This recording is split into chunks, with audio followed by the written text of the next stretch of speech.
भगवान श्री कृष्ण क्यों किया शिशुपाल का वध? महाभारत की कथा में शिशुपाल एक सशक्त पात्र के रूप में दिखाई देता है, जो भगवान श्री कृष्ण से शत्रुता रखता था।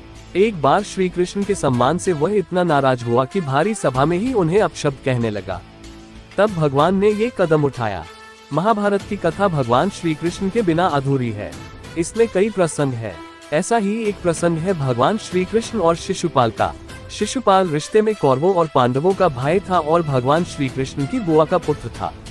शिशुपाल के जन्म की कहानी भी बहुत रोचक है। दोस्तों, जन्म के समय ऐसा था। शिशुपाल वासुदेव जी की बहन और छेदी के राजा दम्भोज का पुत्र था। इस तरह से वह श्री कृष्ण का भाई था। जब शिशुपाल का जन्म हुआ तो वह विचित्र था। जन्म के समय उसकी 3 आंखें और 4 हाथ थे। ये देखकर शिशुपाल के माता पिता बहुत चिंतित हुए। उन्हें लगा कि उनके घर में पुत्र के रूप में कोई राक्षस पैदा हुआ है। इस भय से उन्होंने शिशुपाल को त्यागने का फैसला किया।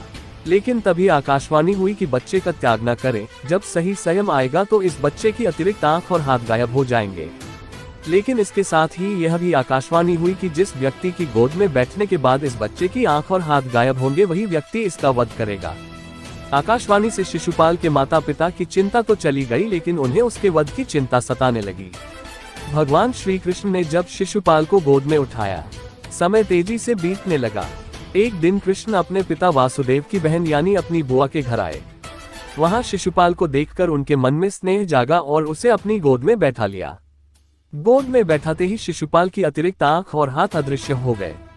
तब शिशुपाल को आकाशवाणी याद आ गई।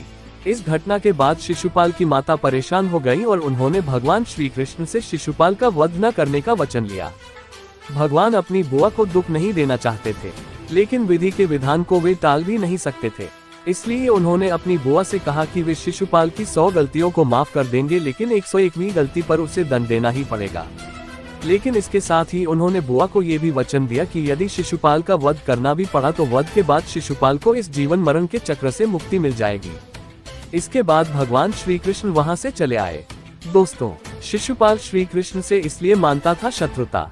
शिशुपाल रुक्मिणी से विवाह करना चाहता था, लेकिन रुक्मिणी भगवान श्री कृष्ण से प्रेम करती थी और उनसे ही विवाह करना चाहती थी। लेकिन रुक्मिणी के भाई राजकुमार रुक्मी को रिश्ता मंजूर नहीं था। तब भगवान श्री कृष्ण रुक्मिणी को महल से लेकर आ गए थे। इसी बात से शिशुपाल भगवान श्री कृष्ण से शत्रुता मानता था। राजसूय यज्ञ के दौरान भगवान श्री कृष्ण का किया अपमान। जब युधिष्ठिर को युवराज घोषित किया तो राजसूय यज्ञ कराया गया। इस अवसर पर सभी संबंधियों और रिश्तेदारों को बुलाया गया। प्रतापी राजाओं को भी आमंत्रण दिया गया। इस मौके पर वासुदेव, श्री कृष्ण और शिशुपाल आमंत्रित किए गए थे। यहीं पर शिशुपाल का सामना भगवान श्री कृष्ण से होता है। भगवान श्री कृष्ण का युधिष्ठिर ने आदर सत्कार किया। ये बात शिशुपाल को रास नहीं आई और सभी के सामने खड़े होकर इसका विरोध करने लगा। उसका कहना था कि एक मामूली ग्वाले को इतना सम्मान क्यों दिया जा रहा है, जबकि इस अवसर पर कई वरिष्ठ और सम्मानीय जन मौजूद हैं। भगवान श्री कृष्ण शांत मन से पूरे आयोजन को देख रहे थे, लेकिन शिशुपाल उन्हें अपमानित करने लगा और उनके लिए अपशब्दों का प्रयोग करने लगा। भगवान अपने वचन से बंधे हुए थे, इस कारण उसकी गलतियों को सहन करते जा रहे थे। लेकिन जैसे ही शिशुपाल ने 100 अपशब्द पूर्ण किए और 101वां अपशब्द कहा, श्री कृष्ण ने अपने सुदर्शन चक्र को शिशुपाल का वध करने का आदेश दिया। इस प्रकार शिशुपाल की मृत्यु हो गई। नमस्कार दोस्तों, आपसे एक छोटी सी रिक्वेस्ट है। अगर आप हमारे चैनल पे नए हो तो चैनल को सब्सक्राइब करें, अपनी राय कमेंट के माध्यम से हमें बताएं। Thanks for watching.